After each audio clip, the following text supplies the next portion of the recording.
We're going to be in 1 Timothy chapter 4 this morning.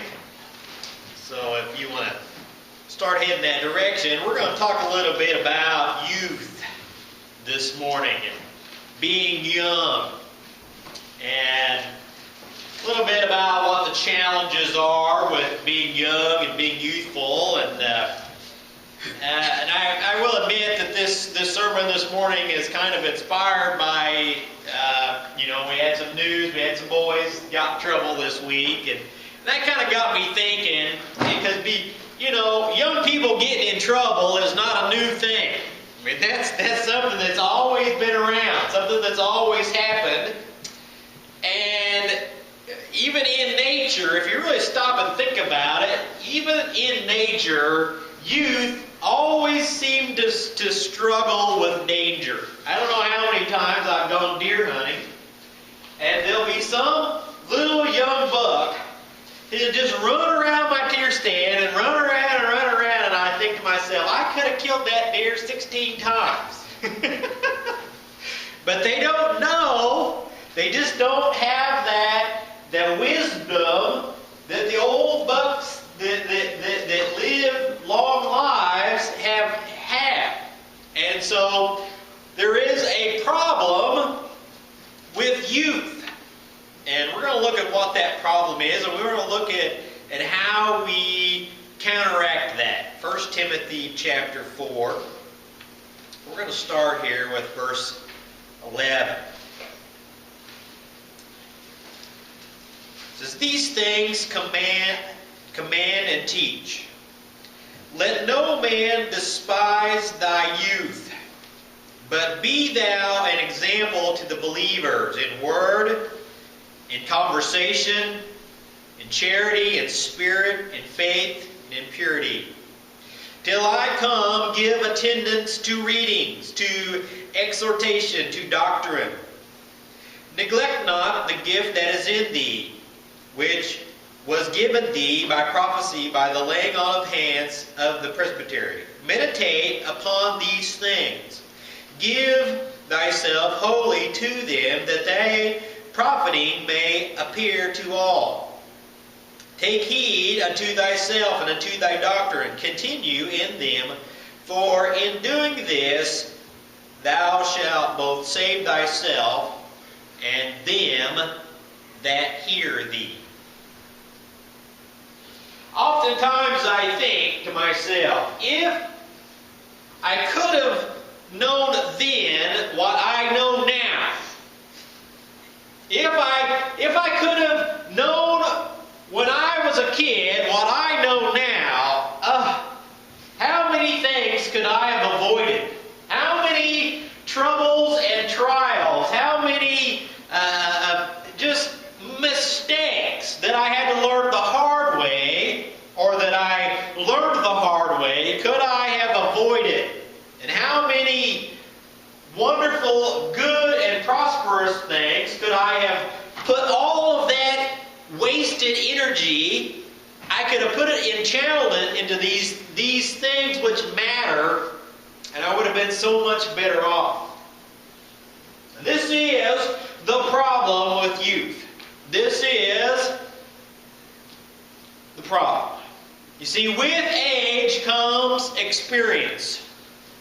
And experience is often learned by trial and error. That's the way we go. That little deer, when it comes marching past your deer stand, and the hunter takes a shot at it, and if he misses, that little deer figures out, hey, when I smell people, I probably shouldn't be around here. So they gain the experience if the hunter misses. If not, they just get put in the freezer.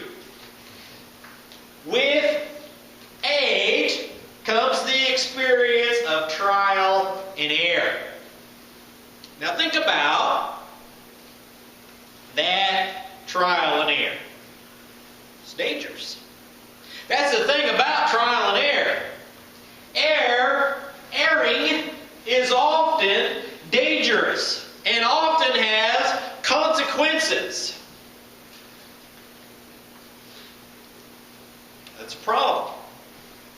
Because when we do things, when you're young, you don't think about the consequences. Well, and a lot of times is you don't really necessarily know what the consequences are until you actually go through the experience, because you really haven't thought about it. You don't know that the risk of risky behavior is consequences and what those consequences are.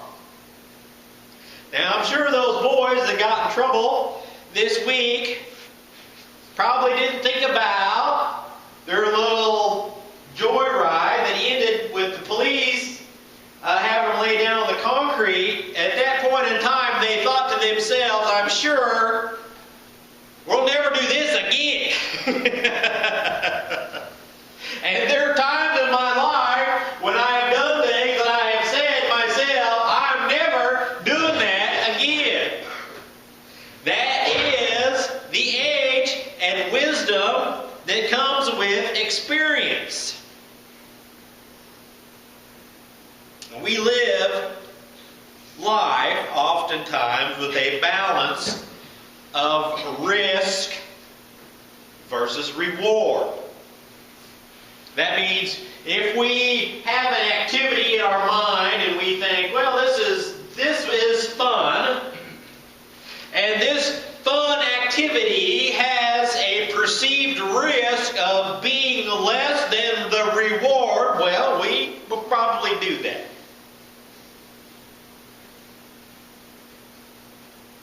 The problem is our perception of the risk. Well, sometimes it's misguided. I'm going to tell you a little story about what happened to me this week. This is the preacher confession time. Some of you may know that I like dirt bikes. And ever since I was a little bitty kid, man, just loved dirt bikes. When I was about 13 or 14, I got a dirt bike, and I loved to ride and ride and ride. So, just a few months back, I got a dirt bike. And I've got out, and I've been riding it. And I rode it this week. I thought, this last Sunday, I thought, I want to get out and ride just an hour. Fun. Risk versus reward. Okay? And, you know, when I was 14 years old, every once in a while I'd crash.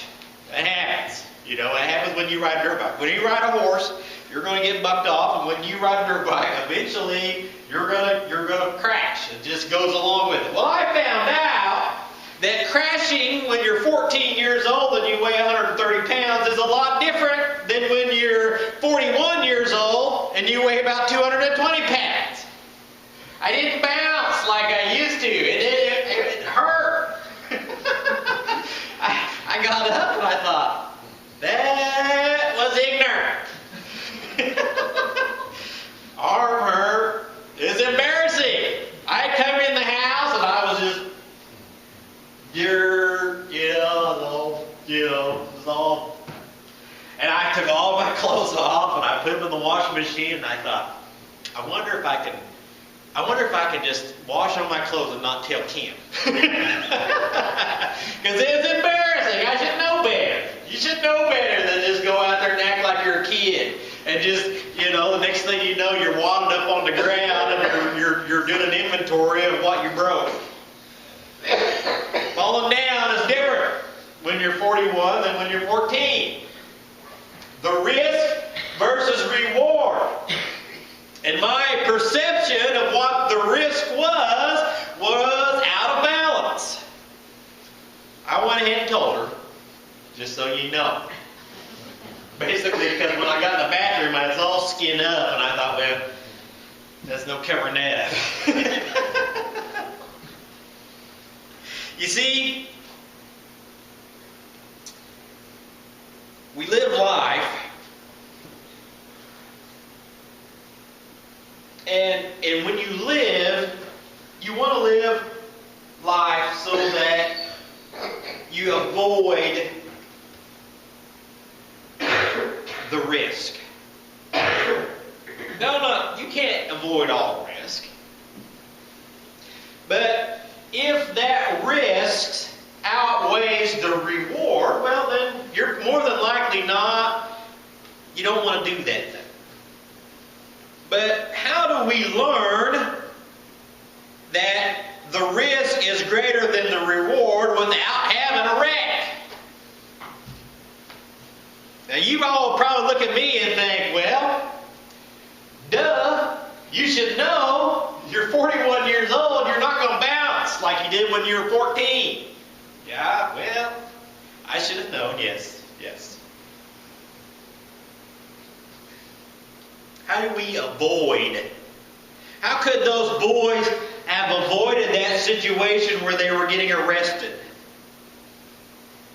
How could we avoid the situation where we end up in trouble? How could that young deer in the woods avoid that situation where he is putting his life in danger? Well, there is the old-fashioned way where we have trial and error, and that works, but there's a better way. Timothy here is telling us a better way. Let's look at this scripture again here. Jump back up to verse 12. Let no man despise thy youth.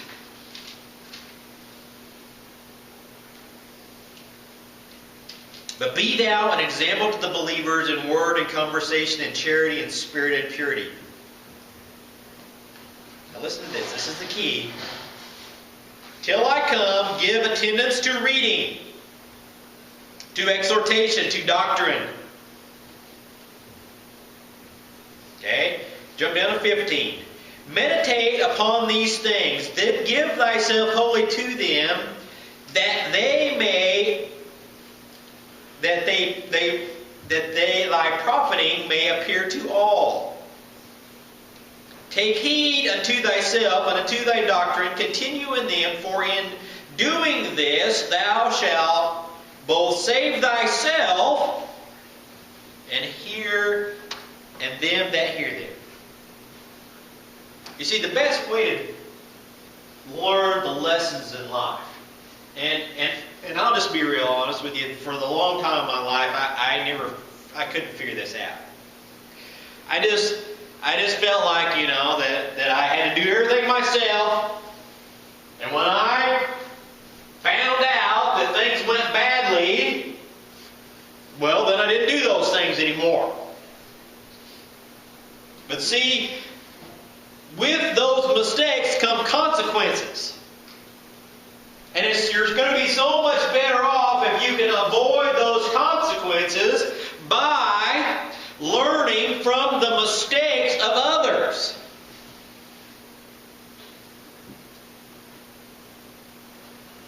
Just like this. So I've got a buddy, and he does something stupid, and something happens to him.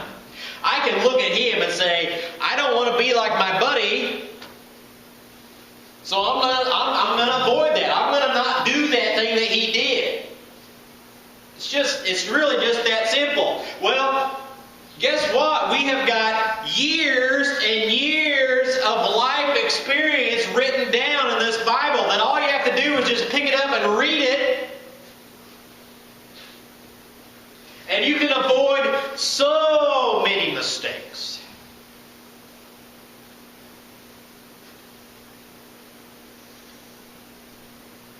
Take heed unto thyself and unto thy doctrine. Continue in them. That's what that means. Pick up your Bible and read it, and you will learn from David that, hey, David messed up and he had all these bad things happen to him. I'm not going to be like my buddy that was an idiot. You learn from someone else's mistakes. That way you don't have to pay the consequences. That way you can avoid the wrecks, the pain.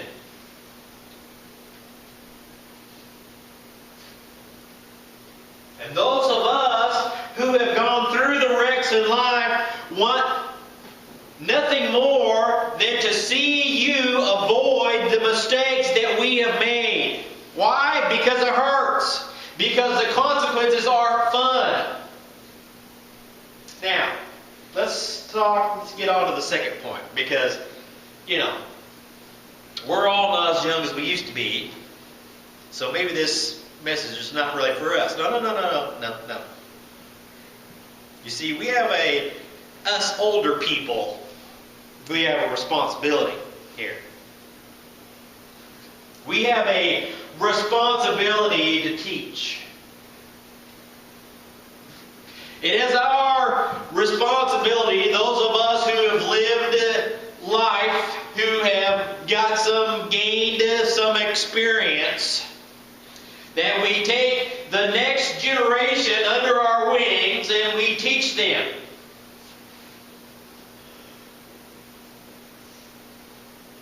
Now, this is what is given as what I call a sad excuse for teaching. Oh, don't do that. Well, you better not do that.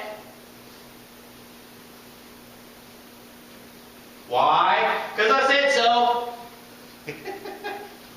Every time you ever heard that? Because I said so. You know why I think we get that a lot of times? It's because we don't want to talk about. We don't want to talk about our mistakes. I come in the house the other day and I was all covered in dust. I didn't want to go in there and tell my wife, hey, guess what? Had a little wreck. Embarrassed. I was embarrassed. We don't want to talk about our mistakes because it's embarrassing. We want to just forget about it. Can't we just go on? And we want to cover them up. But you see, in order for that next generation, that generation that's coming up, and they're looking at a situation in their life and they're trying to figure out, hey, what road do I take? Simply pointing to them and saying, don't take that road, it's not enough.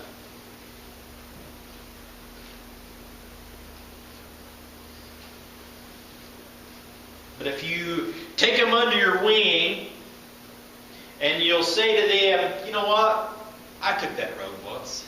And let me tell you a little bit about what happened. Well, I went down that road and I thought we were having a lot of fun. Then all of a sudden, it took a turn for the worse.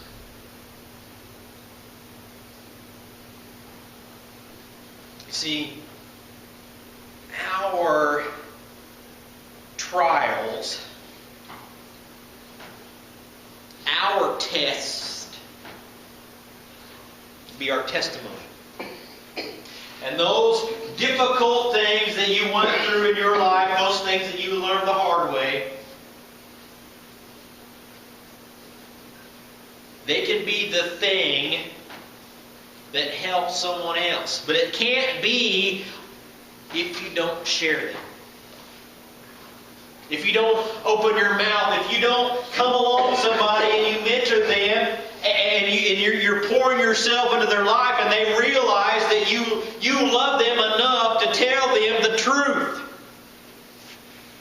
Don't go down that road because I love you enough to tell you the truth of where that road ends up. It's not enough to just say don't go.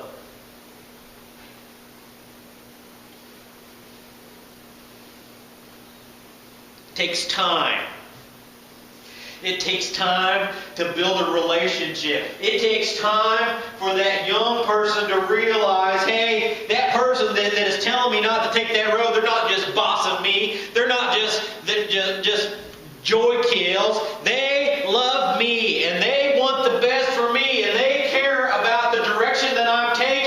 And so guess what? I need to listen to what they have to say. It's not just nag, nag, nag. Kids will say that. Nag, nag, nag.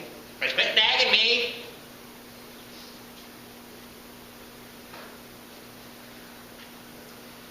We have the responsibility as older people to teach. And younger people, you have the responsibility to listen. To learn from our mistakes.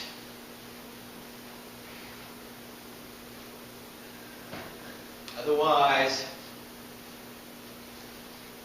there's no way to avoid the bad things which come by inexperience. So this morning, as we have a song of invitation,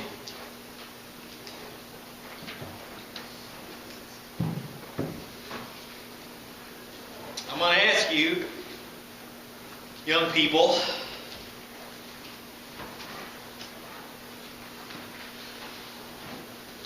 do you want to learn from someone else's mistakes? Or would you rather make them yourself and learn the hard way? And I'm going to just tell you that the person who can learn from someone else's mistakes is far more wise than someone who can't. Don't be that person. Don't be that person that can't learn, as we sing this morning.